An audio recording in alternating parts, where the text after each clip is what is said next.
ഇവാഞ്ചലിയും അനുദിന സുവിശേഷ വിചിന്തനം. ഈശോ മിശിഹായിക്ക് സ്തുതിയായിരിക്കട്ടെ. ഏപ്രിൽ 29 പെസഹ കാലം 2-ാം വാരം ചൊവ്വ. ക്രിസ്തുവിൽ എത്രയും സ്നേഹവും ബഹുമാനവുമുള്ളവരെ, ഇന്ന് നമ്മുടെ വിചിന്തനത്തിനായി തിരുസഭാ മാതാവ് നൽകുന്ന സുവിശേഷ ഭാഗം യോഹന്നാന്റെ സുവിശേഷം 3-ാം അധ്യായം 7 മുതൽ 15 വരെയുള്ള തിരുവചനങ്ങളാണ്. നമ്മൾ ഇന്നലെ ധ്യാനിച്ചവസാനിപ്പിച്ച യേശുനാഥനും നിക്കോദെമോസും തമ്മിലുള്ള സംഭാഷണത്തിന്റെ തുടർച്ചയാണ് ഇന്നത്തെ സുവിശേഷം. നിക്കോദെമോസിന്റെ വാക്കുകളാണ് നാം ഇന്നലെ നമ്മുടെ ധ്യാനത്തിന്റെ വിഷയമാക്കിയത്. അതുകൊണ്ട് ഇന്ന് ക്രിസ്തുവിന്റെ പക്ഷത്തിരുന്ന് അവിടുത്തെ വാക്കുകളെ സുവിശേഷത്തിൽ നിന്ന് ധ്യാന വിഷയമാക്കാമെന്ന് വിചാരിക്കുകയാണ്. നീ ഇസ്രായേലിന്റെ ഗുരുവല്ലേ, എന്നിട്ടും ഇക്കാര്യമൊന്നും മനസ്സിലാകുന്നില്ലേ? ഇത്തിരി വിമർശന സ്വഭാവമുള്ള യേശുവിൻ്റെ ഈ വാക്കുകളെക്കുറിച്ച് സംസാരിച്ചു തുടങ്ങട്ടെ. യഹൂദ പ്രമാണങ്ങളെക്കുറിച്ച് ആഴമേറിയ അറിവും പാണ്ഡിത്യവും ഉണ്ടായിരുന്ന നിക്കോദെമോസ് ചൂളിപ്പോയിട്ടുണ്ടാകണം യേശുവിൻ്റെ ഈ ചോദ്യത്തിനു മുന്നിൽ. ഉത്തരമില്ലാതെ, വാക്കുകൾ കിട്ടാതെ ഒരു നിമിഷം നിന്ന് ഉരുകിയിട്ടുണ്ടാവും ഗുരുമുന്നിൽ. യഹൂദ പ്രമാണങ്ങൾ മനഃപ്പാടമാക്കിയിട്ടും യേശു പഠിപ്പിക്കുന്ന കാര്യങ്ങൾ പൂർണ്ണമായി മനസ്സിലാക്കുവാൻ നിക്കോദെമോസിന് സാധിക്കാതെ പോകുന്നത് എന്തുകൊണ്ടായിരിക്കും? യേശുവിൻ്റെ മൂർച്ചയുള്ള വാക്കുകളുടെ വിമർശനം ഏറ്റുവാങ്ങാൻ മാത്രം നിക്കോദെമോസിൽ വന്ന പാളിച്ച എന്താണ്?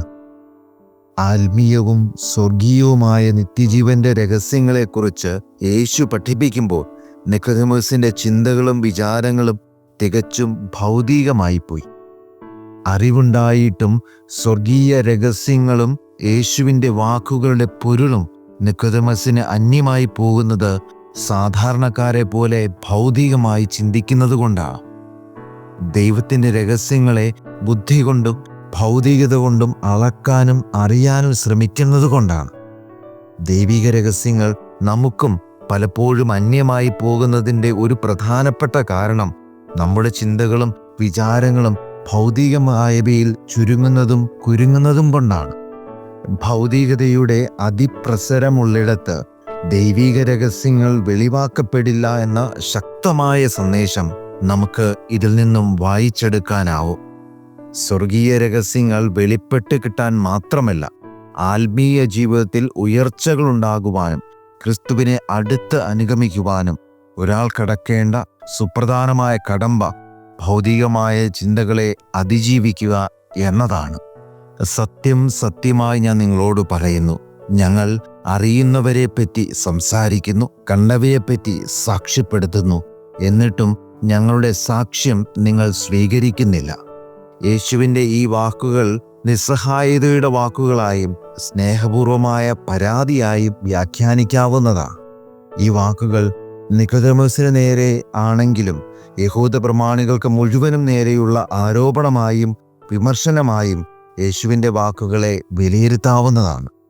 യഹൂദർ ഭാഗികമായി ഈശോയെ അംഗീകരിക്കുകയും ഏറ്റുപറയുകയും ചെയ്യുന്നുണ്ടെങ്കിലും പൂർണ്ണമായി യേശുവിനെ ദൈവപുത്രനായി അംഗീകരിക്കുവാനും ഏറ്റുപറയുവാനും അന്നു മാത്രമല്ല ഇന്നും അവർക്ക് സാധിച്ചിട്ടില്ല എന്നതാണ് പച്ചയായ യാഥാർത്ഥ്യം. ദൈവിക രഹസ്യങ്ങളുടെ ചുരുൾ അഴിയപ്പെടുന്നത് ദൈവപുത്രനെ ഏറ്റുപറയുന്നവരുടെ മുന്നിലാണ് എന്നതാണ് യേശുവിൻ്റെ വാക്കുകളിലെ പൊരുൾ. മനസ്സുകൊണ്ടും ഹൃദയം കൊണ്ടും യേശുവിനെ സ്വീകരിക്കുവാൻ സാധിക്കാത്തവർക്ക് മുന്നിൽ സ്വർഗവും സ്വർഗീയ രഹസ്യങ്ങളും എന്നും രഹസ്യങ്ങളായി തന്നെ നിലകൊള്ളും. തുറവിയില്ലാത്ത മനസ്സാണ് ആത്മീയ ജീവിതത്തിലെ സുപ്രധാനമായ വെല്ലുവിളിയും ആത്മീയ മനുഷ്യരുടെ ആജന്മ ശത്രുവും. അതുകൊണ്ട് നിക്കോദെമോസിന് നേരെ ഉയർന്ന പരാതിയുടെ ഈ വാക്കുകൾ നമുക്ക് നേരെ ഉയരാതിരിക്കുവാൻ നമുക്ക് എന്നും പരിശ്രമിക്കാം. അവിടുത്തെ ജീവിതത്തിൽ സ്വീകരിച്ച് അംഗീകരിച്ച് ഏറ്റുപറഞ്ഞ് എന്നും ദൈവത്തോട് തുറവിയുള്ളവരായി നമുക്ക് വർദ്ധിക്കാം. സ്നേഹം നിറഞ്ഞവരെ, സുവിശേഷത്തിലെ യേശുനാഥൻ്റെ വാക്കുകൾ ശക്തമായ ഓർമ്മപ്പെടുത്തലുകളാണ്. ഭൗതികതയുടെ ചിന്തകളെ സ്വർഗീയ ചിന്തകളാലും ദൈവികമായ വിചാരങ്ങളാലും കീഴടക്കുവാൻ നമുക്ക് തീരുമാനമെടുക്കാം. സ്വീകരിക്കുവാൻ മനസ്സുള്ളവരായി, തുറവിയുള്ളവരായി സ്വർഗീയ രഹസ്യങ്ങൾ സ്വന്തമാക്കുവാൻ നമുക്ക് പ്രാർത്ഥനാപൂർവം നമ്മുടെ ധ്യാനം തുടരാം. എല്ലാവർക്കും ഒരു നല്ല ദിവസം ഒത്തിരി സ്നേഹത്തോടു കൂടെ ആശംസിക്കുന്നു. ദൈവം നിങ്ങളെല്ലാവരെയും സമൃദ്ധമായിട്ട് അനുഗ്രഹിക്കട്ടെ. ആമേൻ.